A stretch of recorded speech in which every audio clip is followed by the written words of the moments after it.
அப்போ சரி, உச்சிகா பயிலுக யாரும் இங்க இல்ல, பண்டிகை கொண்டாடுகளே. அந்த சாம்பார் பயிலுகளோட தொல்லை இனி இந்த டோபிராமாக்கு இல்ல, அதுவே போதும். அவனுக்கு பண்ண வேலைக்கெல்லாம் இனி நரகத்துல அவனுங்களை வறுத்து எடுத்துட்டு இருப்பானுங்க. வேதனையா இருந்தாலும் எனக்கு அது ரொம்ப பெருமையா இருக்கு. வில்லேஜோட நிலவரை என்னன்னு பாப்போம்.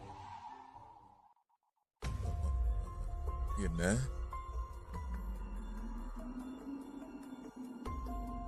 என்ன இழவுது? வில்லேஜோட நல்லதுக்காகவோ என்னோட நல்லதுக்காகவோ உன்னோட கிளானியை நீ மொத்தமா வலிச்சு எடுக்க வேண்டியது இருக்கேட்டாச்சு. தெரியும், நீ மூடு. உச்சிகா பயிலுக சாவ போறானுங்களா? டான்ஸோ எவ்வளவு மோசமானவனா? இது மட்டும் முன்னாடியே தெரிஞ்சிருந்தா இருதன் அப்பவே லாடம் கட்டிட்டு உன்ன முன்னாடியே ஹொக்கா கேக்கிருப்பேன் டான்ஸோ.